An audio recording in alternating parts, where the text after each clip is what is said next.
If we respect the principles of the law, only then can we live together in an age of terror. Our lives are subject to many dangers. The world around us threatens to collapse, but we must turn to our principles and justice. The defendant has told you that it was right to kill a few people in order to save many. That would mean the law is only there for us during the good times.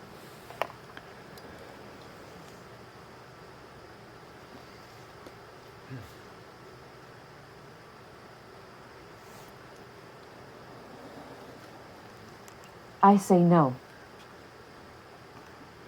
If you find Captain Thomas Raymond not guilty, you declare the history and wisdom of our laws to be worthless.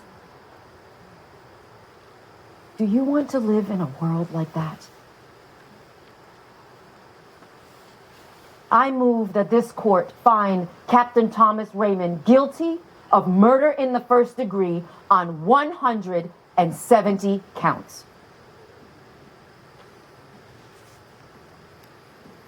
Thank you, Counselor. Defense may proceed.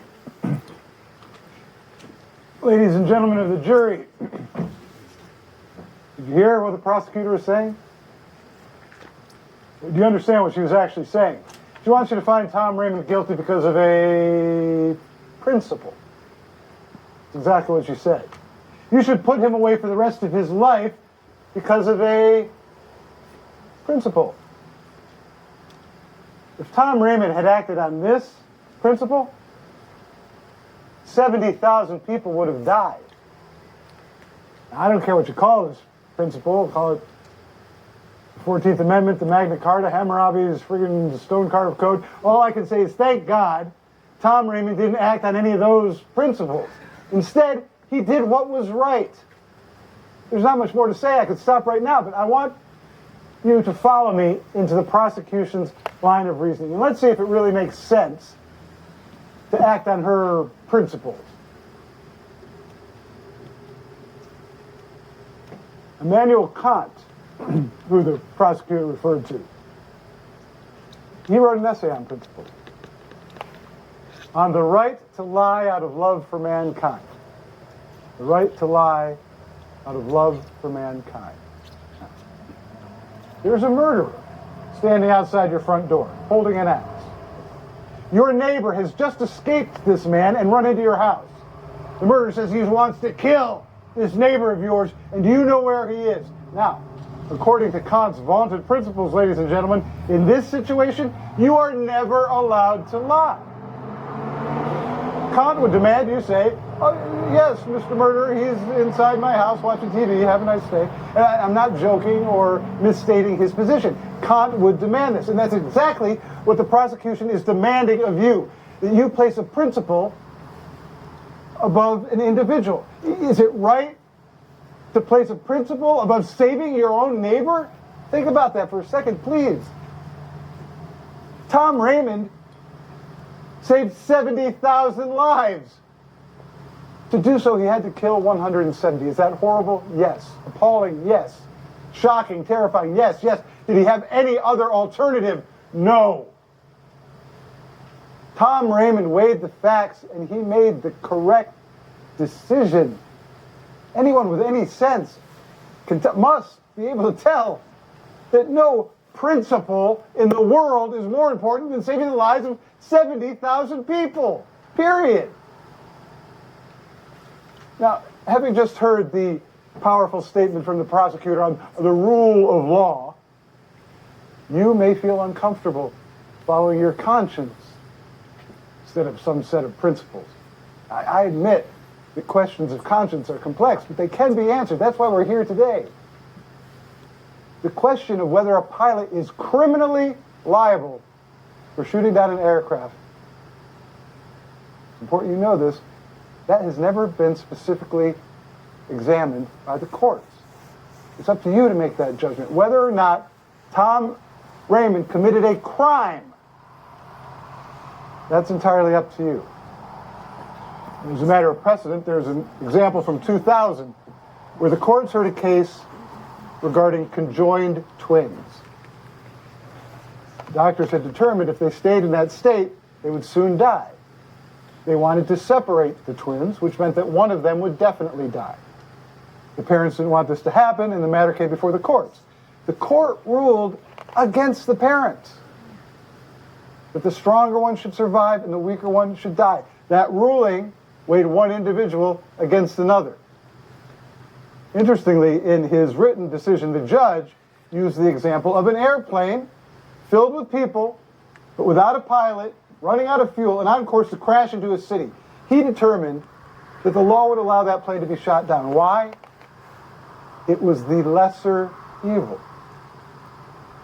Vice President Cheney, in the days that followed 9/11, publicly declared it would have been within the law for those planes to have been shot down. Why?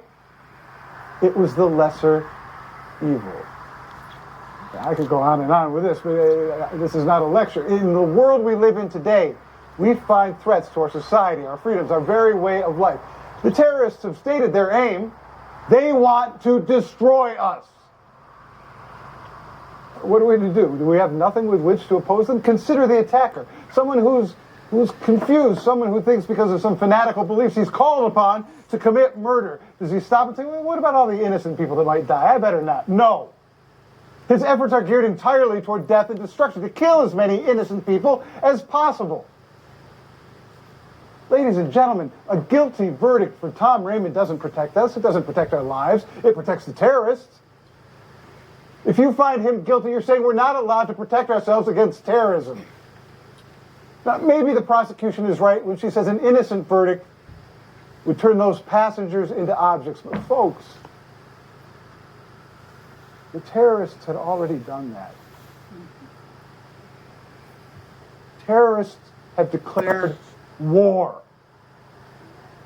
We didn't choose this. We can't change it. And we might not like to hear it, but there cannot be war without victims. Please, please, don't make Tom Raymond yet another victim.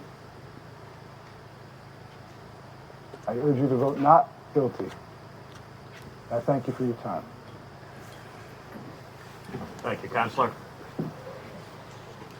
Captain Raymond, as the defendant in these proceedings, the court allows you the last word before retiring to consider a verdict. Is there anything else that you would like to say in your defense? I agree with the statement made by my counsel. He has said it for me. Now, ladies and gentlemen of the jury, you have now heard from the defendant, the witnesses, and closing statements from both the prosecution and the defense. It is now time for you alone to come to a just and fair verdict. Don't let yourselves be swayed by the lawyers. Please, cast your votes purely on the basis of what you think is right. Both the prosecution and the defense have made their cases abundantly clear. It's now time for you to decide. And in making your decision tonight, there can be no doubt that the defendant committed this act. Even his defense counsel has not disputed that.